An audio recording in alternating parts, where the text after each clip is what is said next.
Shalom, selamat pagi, selamat datang di Renungan Harian Toraya. Sebelum masuk di Renungan Harian Toraya, mari kita berdoa. Bapa, di dalam nama Tuhan Yesus, kami akan baca firman-Mu, biarlah firman-Mu tetap tinggal di hati kami, dan kami lakukan setiap hari di dalam nama Tuhan Yesus, amin. Pembacaan terdapat pada Lukas 12, 4-12. Aku berkata kepadamu, hai sahabat-sahabatku, janganlah kamu takut terhadap mereka yang dapat membunuh tubuh dan kemudian tidak dapat berbuat apa-apa lagi. Aku akan menunjukkan kepada kamu siapakah yang harus kamu takuti. Takutilah Dia, yang setelah membunuh, mempunyai kuasa untuk melemparkan orang ke dalam neraka. Sesungguhnya aku berkata kepadamu, takutilah Dia. Bukankah burung pipit dijual 5 ekor 2 duit? Sungguh pun demikian tidak seekor pun daripadanya yang dilupakan Allah, bahkan rambut kepalamu pun terhitung semuanya. Karena itu jangan takut, karena kamu lebih berharga daripada banyak burung pipit.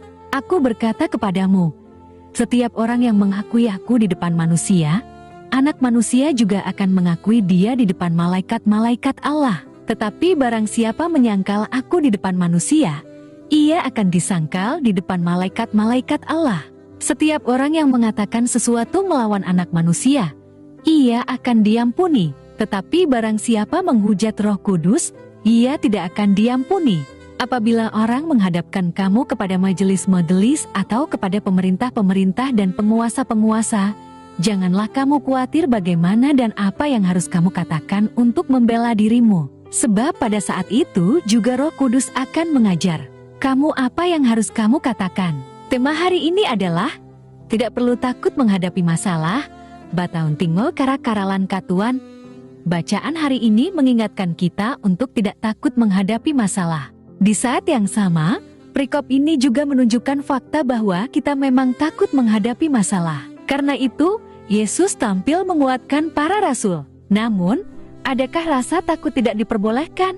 Atau, jangan-jangan rasa takut adalah bagian dari kemanusiaan kita? Bacaan hari ini menegaskan ulang perenungan kita kemarin, yakni bahwa Allah bersama kita melewati badai. Kali ini, bacaan kita menandaskan bahwa dalam masalah itu, Allah dalam Roh Kudus akan mengajar kita apa yang harus dilakukan. Ayat ke-12. Kata Yunani mengajar adalah didasko. Kata ini juga dapat berarti membentuk dan mengasah keterampilan. Karena itu, pernyataan Yesus tentang Roh Kuduslah yang akan mengajar para rasul dapat juga dimaknai sebagai tindakan mengasah orang percaya mengatasi masalah. Ki Hajar Dewantara menyebut 4 dimensi pendidikan, yakni olah rasa, olahraga, olah pikir, dan olah karsa. Olah rasa meningkatkan kepekaan terhadap sesuatu. Olahraga berkaitan dengan proses persepsi dan kesiapan tubuh. Olah pikir melatih nalar untuk mencari dan menggunakan pengetahuan.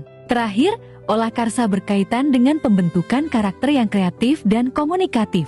Keempat hal tersebut secara imaniyah juga kita yakini bagian dari karya Roh yang mengajar kita dalam menghadapi masalah. Ketakutan tentu menjadi bagian dari kemanusiaan kita.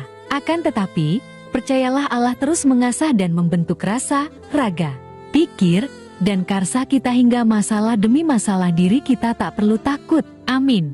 Mari kita berdoa. Bapa di dalam nama Tuhan Yesus, kami sudah baca firman-Mu, biarlah firman-Mu tetap tinggal di hati kami, dan kami lakukan setiap hari di dalam nama Tuhan Yesus, amin. Selamat beraktivitas, Tuhan Yesus berkati, amin.